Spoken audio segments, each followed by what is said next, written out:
교도 숫자의 증가의 속도가 전 세계에서 가장 빠르답니다. 미국 내에요, 리딩 하는 거 있잖아요. 손금 보고, fortune telling, 미래에 대해서 이야기하고, 카드 갖고 점치고, 이런 비즈니스의 창업률이요, 전 세계에서 가장 많답니다.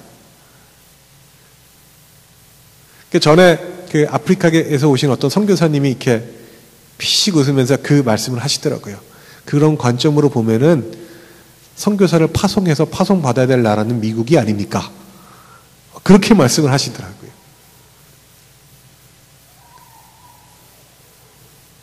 여러분, 그런 이야기를 들을 때, 말세야, 주님 오실 때가 됐어. 그렇게 생각하지 않으시길 바랍니다.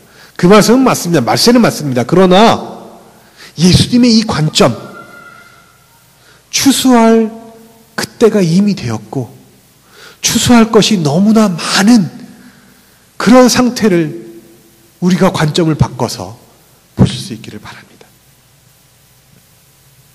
두 번째 관점은요, 그렇지만 추수할 일꾼은 적다는 것입니다. 여러분, 예수님 당시에 정말 많은 종교 지도자들이 있었습니다. 성경에 다 나옵니다. 1번 바리새인들. 이 사람들은 율법에 정통한 사람들이었습니다.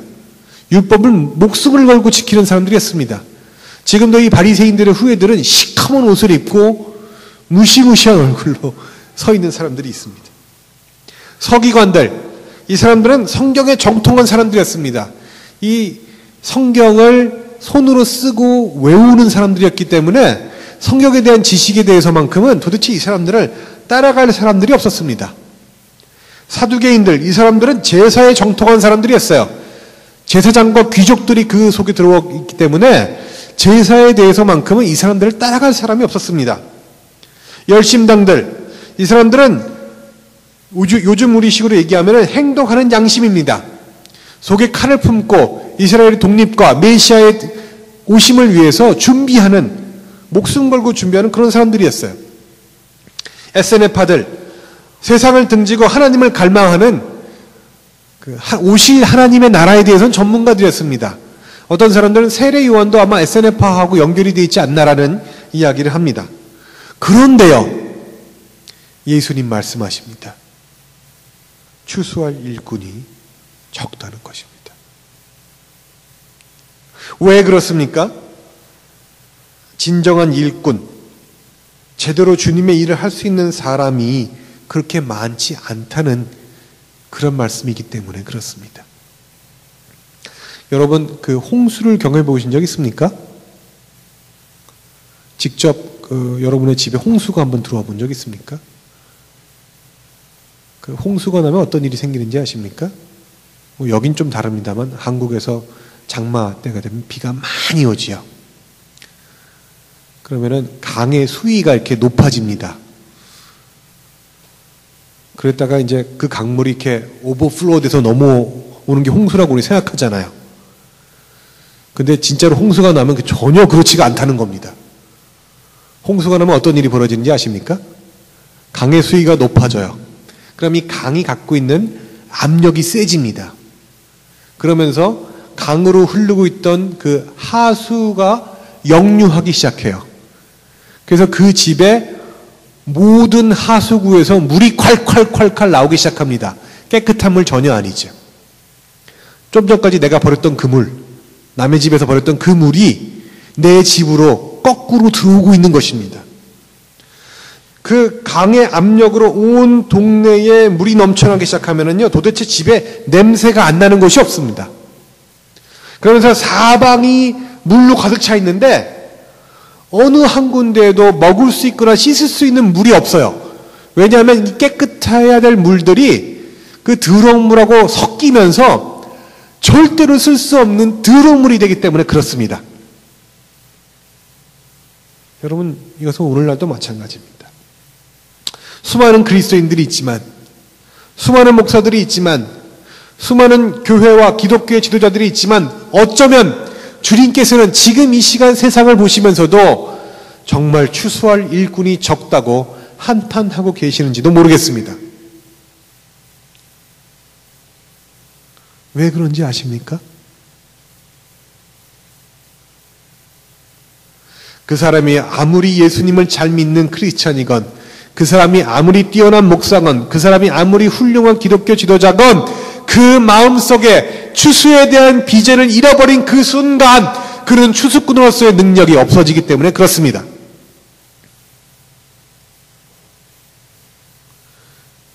여러분, 현상을 유지하는 것 그거 어려운 거 아닙니다.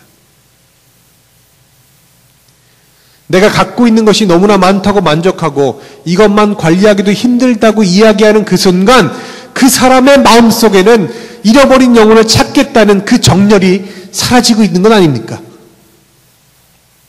어느 시대나 많은 약물이들은 방황하며 고통하고 있습니다. 그 이유는 진정한 참된 목자, 참된 일꾼이 없기 때문입니다. 그래서 예수님은 그 모습을 보시며 추수할 일꾼이 없다고 말씀하실 수 있는 것입니다. 여러분, 예수님께서는 참된 목자셨습니다. 그 시대에 수많은 영혼들을 위로할 수 있었습니다. 미국 이 좋은 땅에서 편한 목회지를 뒤로하고 언더우드라는 아펜셀러라는 젊은 두 사람이 선교사가 되어서 우리나라로 왔을 때 우리나라는 100년 만에 수많은 사람들이 예수님을 믿는 놀라운 일이 일어나게 됩니다. 여러분, 지옥이 따로 없을 것 같은 인도의 빈민촌에 북유럽에 있는 작은 여자 한 분이 수녀의 몸으로 헌신하고 들어가서 그들을 위해서 일하자 거기서는 작게나마 천국을 맛보게 됩니다. 바로 테레사 수녀입니다. 이렇게 한 사람의 각성, 한 사람의 헌신, 한 사람의 순교는 놀라운 능력을 발휘하게 되는 것입니다. 세 번째로 우리가 바꿔야 될 관점이 있습니다. 그것은 이 추수할 것은 너무나 많고 추수할 일꾼은 적은 이 심각한 문제를 해결할 수 있는 방법은 바로 기도에 있다는 것입니다. 예수님 말씀하십니다. 추수할 것은 많은데 일꾼은 적다. 그러니 너희가 추수하는 주인에게 일꾼들을 추수밭으로 보내시라고 청하여라. 여러분, 무슨 얘기입니까? 여기 나오는 주인이 누구입니까? 바로 하나님이십니다. 주님, 예수님 분명하게 말씀하고 계십니다. 너희들은 기도해라. 일꾼을 보내달라고 라는 것입니다. 여러분, 이건 너무나 간단한 비결 아닙니까? 우리는 늘 이렇게 기도해 왔습니다. 하나님, 전도하고 싶습니다. 예수님 믿지 않던 사람들을 우리를 통해서 예수님 믿게 해주십시오. 그러나 너무 힘듭니다. 너무 지칩니다. 내가 이야기할 때 말을 듣지 않습니다. 오히려 더 강팍해지고 다른 곳으로 가는 사람이 더 많은 것 같습니다. 라고 이야기합니다. 그러나 주님은 이렇게 말씀을 하십니다. 추수할 것은 많은데 일꾼은 작으니 기도하여라. 하나님께 일꾼을 보내달라고. 여러분, 이게 무슨 얘기입니까? 여러분, 만약에 우리가 우리의 힘으로 무엇인가 하려고 한다면 우리는 우리의 한계를 볼 수밖에 없습니다.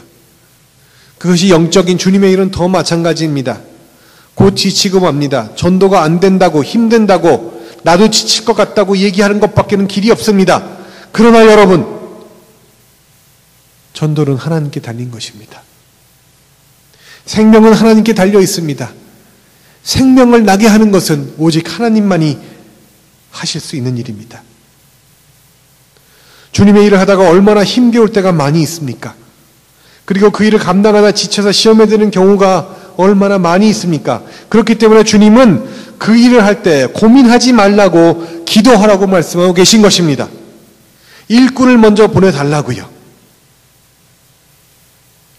그러니 여러분, 이제 우리의 기도를 바꿔야 될 때가 온 것 같습니다.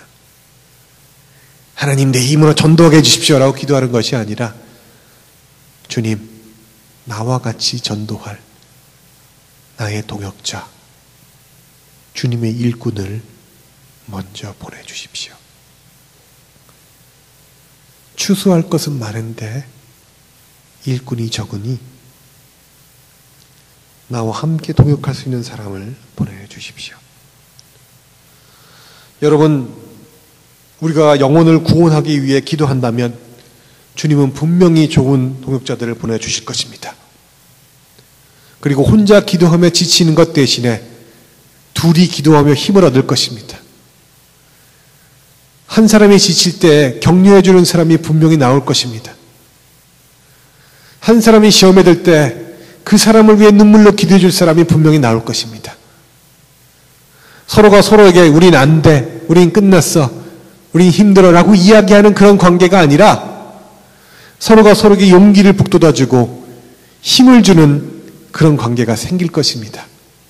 이 얼마나 기쁜 일입니까? 이 얼마나 감사한 일입니까? 여러분, 엘리야를 기억하십니까? 그가 이세벨이라는 왕후의 박해를 받아서 절망하여서 하나님, 이젠 저밖에 남지 않았습니다. 하나님을 믿는 선지자라고는 저밖에 없습니다 라고 절망하고 있을 때 주님께서 말씀하십니다. 내가 너를 위해서 7,000명을 남겨놓았노라. 그 말씀이 얼마나 엘리야에게 위로가 됐겠습니까? 그리고 그 말은 사실로 다 드러나게 되지요. 여러분, 바로 이것입니다. 참으로 우리가 기도할 때 우리와 함께 일할 동역자, 내 밑에 들어와서 내 말을 듣고 내가 하는 대로 따라오는 그런 사람을 구하는 것이 아니라 나의 섬김을 받으며 나를 리드해주고 나와 함께 기도할 나의 동역자를 얻는 기도부터 해야 된다는 사실입니다. 또 한 가지 기도할 것이 있습니다. 기도하는 가운데 추수할 일꾼을 간절히 찾으시는 주님의 마음을 깨달아야만 하겠습니다. 제자들에게 추수할 일꾼을 위하여 기도하는 명령 속에는 그 제자들이 그 추수할 일꾼이 되기를 간절히 바라시는 주님의 뜻 역시 숨어 있습니다. 여러분, 예수님의 꿈이 무엇인지 아십니까?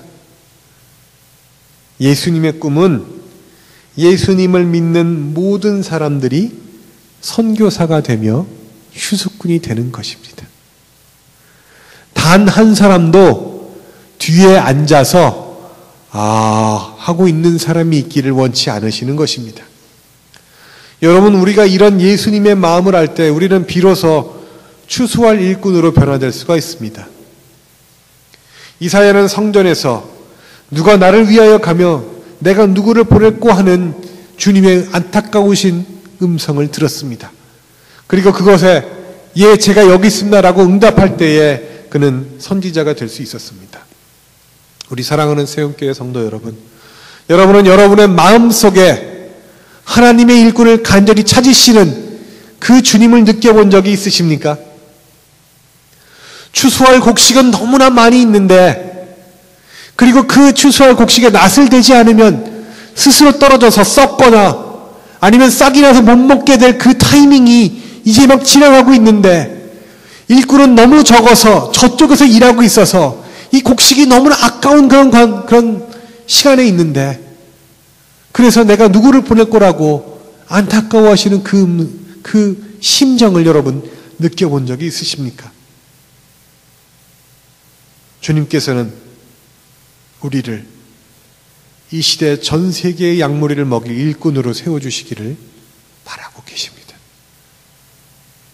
연약한 내가, 분명한 한계가 있는 내가, 그냥 여기서 나 먹고 살기도 힘들어하는 내가 도대체 어떻게 그런 일을 감당할 수 있을까 생각할 수 있지만, 여러분, 어디 그 일을 우리만 하겠습니까? 우리 힘으로 하겠습니까? 그런 마음으로 주님 앞에 기다리고 있을 때 주님은 같이 일할 일꾼도 보내주시고 추수할 곳도 보여주시고 우리를 유능한 일꾼으로 삼아주실 줄로 믿습니다.